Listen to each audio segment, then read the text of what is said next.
Edgar Allan Poe wrote this beautiful story in 1838, and it is still as alive today as it was then.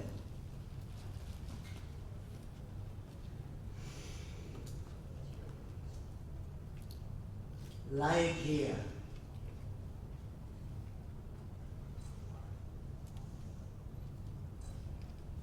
I cannot for my soul remember how, when, or even precisely where I first became acquainted with the Lady Liegia. Perhaps I cannot now bring these points to mind, because in truth, the character of my beloved, her rare learning, her singular cast of beauty, and the thrilling and enthralling eloquence of her low musical language made their way into my heart by paces so steadily and stealthily progressive that they had been unnoticed and unknown. Yet I believe that I met her first and most frequently in some large, old, decaying city near the Rhine. Liegia. It is by that sweet word alone that I bring before mine eyes in fancy the image of her who is no more, who was my friend and my betrothed, and she became the partner of my studies, and finally the wife of my bosom. And indeed, if ever the wan and misty-winged Astrofed of idolatrous Egypt presided, as they tell, over marriages ill-omened, then most surely she presided over mine. In stature, Liegia was tall, somewhat slender, although her features were not of classical regularity and beauty of face. No maiden ever equaled her. The contour of the lofty and pale forehead was faultless, and the skin revealing the purest ivory. And then the raven black, the glossy, the luxuriant tresses, the delicate outlines of the nose tending to the aquiline, the sweet mouth, the magnificent turn of the short upper lip, the soft, voluptuous slumber of the lower, the dimples which sported, the teeth with a brilliancy shining startling in her most radiant of all smiles. And then the large eyes of Liegia. The hue of those orbs was the most brilliant of black, and hung over them, hung lofty lashes of great length. Ah, the expression of the eyes of Liegia. Those eyes, her large, luminous eyes. Of all the women whom I have ever known, she, the outwardly calm Liegia, was the most violently a prey to the tumultuous vultures of passion. And of such passion I could form no estimate, save by the miraculous expansion of those eyes, by the most magical melody of her very low voice, and by the fierce energy of the wild words which she frequently uttered. I have spoken of the learning of Liegia. It was immense. I was sufficiently aware of her infinite supremacy to resign myself with a childlike obedience to her guidance through the chaotic world of metaphysical investigation at which I was most busily occupied during the earlier years of our marriage. How poignant then must be the grief with which, after some years, I beheld my well-grounded expectations take wings to themselves and fly away. Now the radiant luster of her eyes shone less and less. Frequently upon the pages over which I pored, Liegia grew ill. The wild eyes blazed with a too glorious effulgence. I saw that she must die. There had been much in her nature to impress me with the belief that to her, death would come without its terrors. But not so. Words are important to convey the fierceness of the resistance with which she wrestled with the shadow. That she loved me I could not have doubted, but in death only was I fully impressed with the strength of her affection. For long hours, holding my hand, would she pour out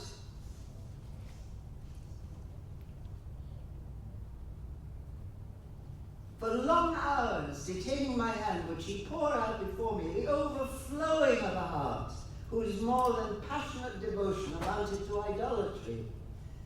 In Liegia's more than womanly abandon to her love, I at length recognized the principle of her longing for life, the eager vehemence of a desire for life, but for life, that I have no power to portray, an utterance capable of expressing. At high noon of the night on which she departed, beckoning me peremptorily to her side, "Oh God!" how shrieked Liegia, leaping to her feet and extending her arms aloft. "Oh God, who knoweth the mysteries of the will with all its vigor, man need not yield him to the angels, nor unto death utterly, save only through the weakness of his feeble will." And now, as if exhausted with emotion, she suffered her right arms to fall and returned solemnly to her bed of death. And as she breathed her last sighs, there came mingled with them a low murmur from her lips. I bent to them my ear and distinguished again the concluding words of the passage in Granville. "Man need not yield him to the angels, nor unto death utterly, save only through the weakness of his feeble will."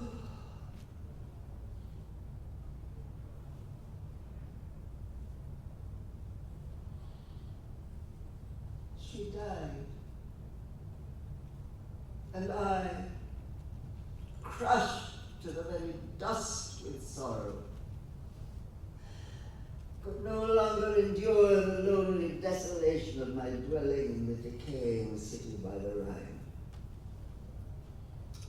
After a few months, therefore, of weary and aimless wanderings, I purchased and put in some repair an abbey in one of the wildest and least frequently portions of England.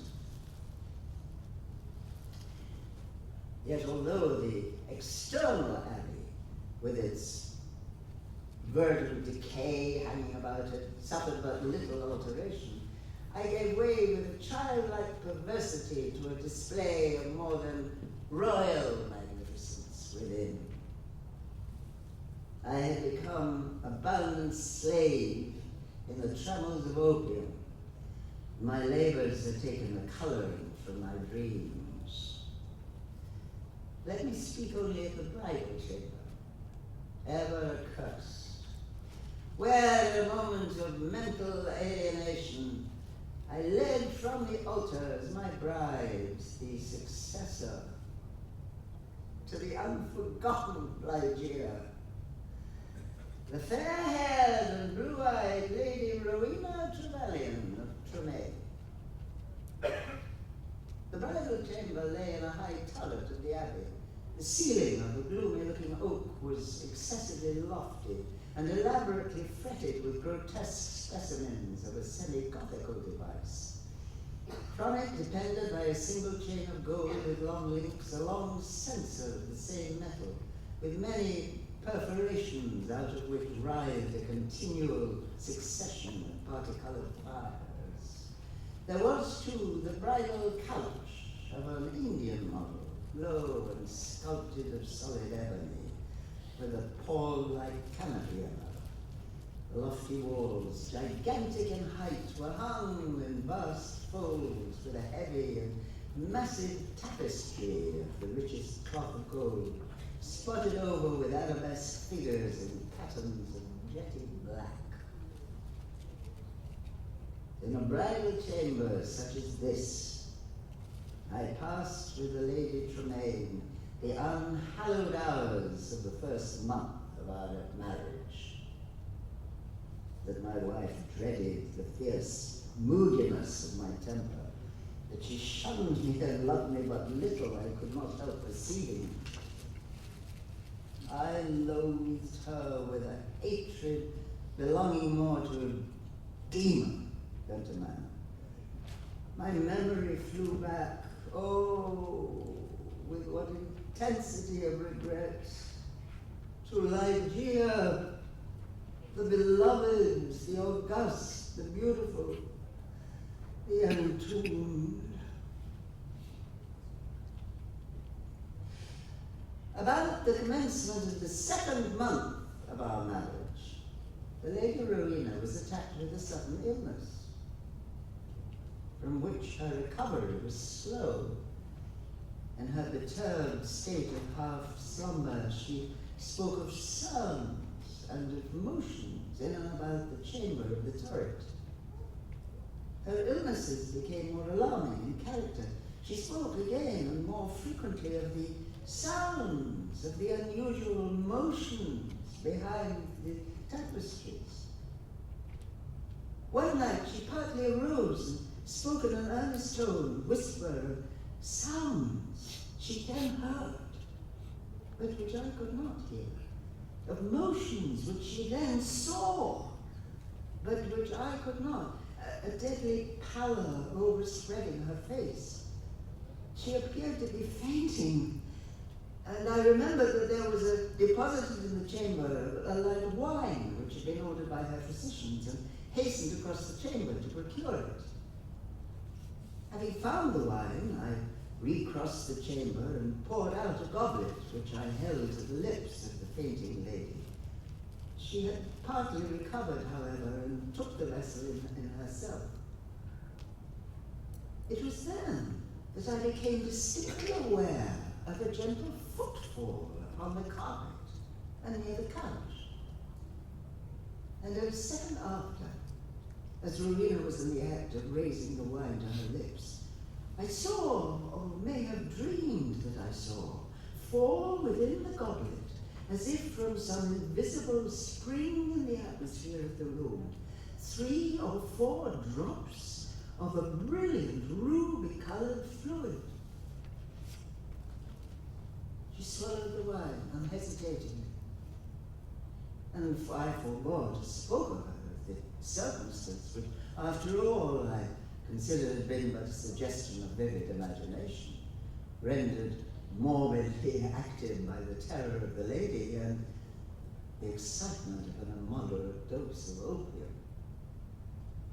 Yet immediately subsequent to the fall of the lofty drops, a rapid change for the worse took place in the disorder of my wife, so that on the 3rd subsequent night, the hands of her menials prepared her for the tomb. And on the 4th, I sat alone with her shrouded body in that fantastic chamber that had received her as my bride. There rushed upon me 1,000 memories of Liegia, and then came back upon my heart the whole of that unutterable woe with which I had regarded her thus enshrouded.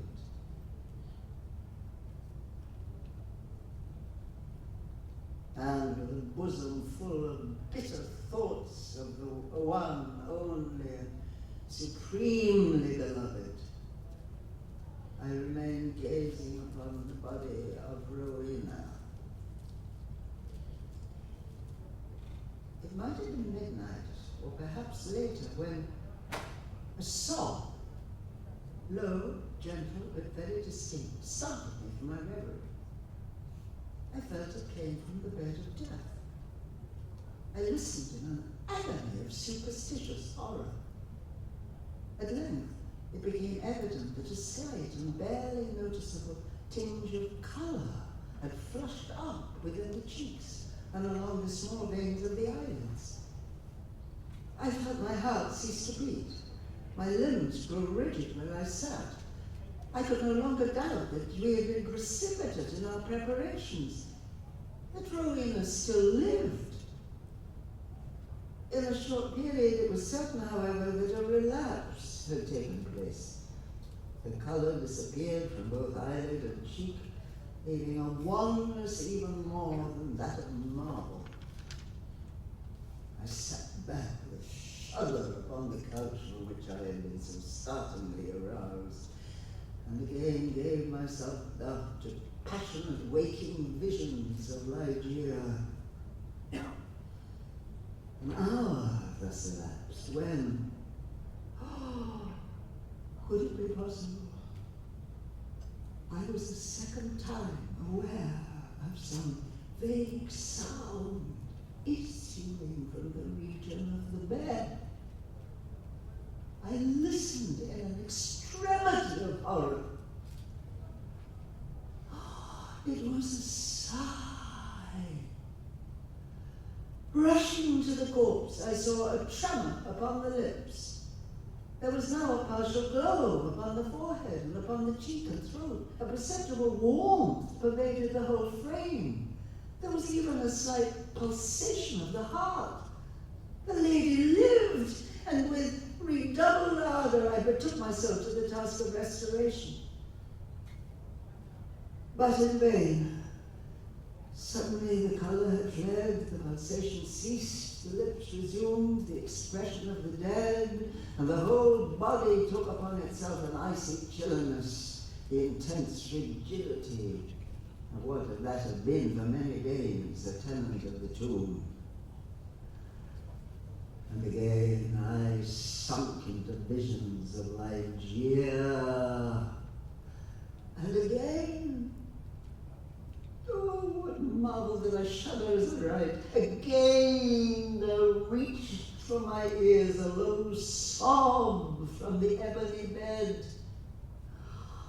Why shall I pause to relate how, time after time, until the period of grey dawn, the hideous drama was repeated, how each relapse was only into a sterner and apparently more irredeemable death, how each agony wore the aspect of a struggle with some invisible foe, and how each struggle was succeeded by I know not what wild change in the personal appearance of the corpse. Oh, let me hurry to a conclusion. The greater part of that fearful night had worn away, and she who had been dead once again stirred, and now more vigorously than before. I remained sitting rigidly upon this ottoman, a helpless prey to a whirl of violent emotions of which extreme awe was perhaps the least terrible. The hues of life flushed up with unwonted energy into the countenance. The limbs relaxed, and save that the eyelids were yet pressed too heavily together, and that the bandages and draperies of the grave still imparted their charnel character to the figure, I might have dreamed that Rowena had indeed shaken off utterly the fetters of death.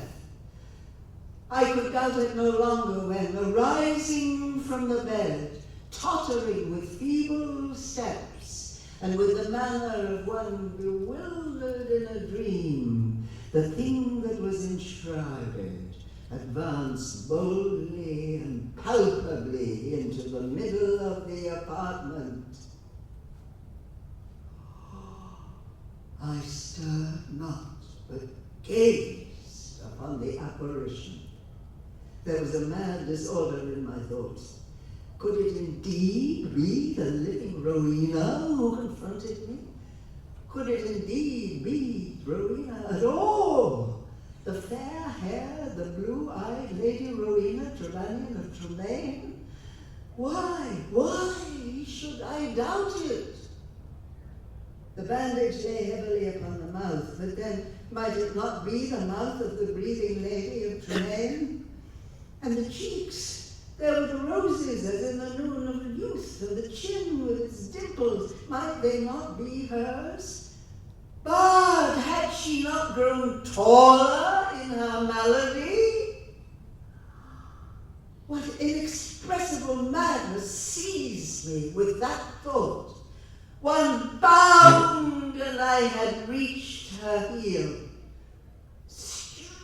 Shrinking from my touch, she let fall from her head, unloosened, the ghastly cerements which had contained it, and there streamed forth into the rushing atmosphere of the chamber huge masses of long and disheveled hair. It was darker than the raven wings of midnight. And now slowly opened the eyes of the figure which stood before me. Here then at last I shrieked aloud. Can I never be mistaken? Those are the full and the black and the wild eyes of my lost love, of the lady, the lady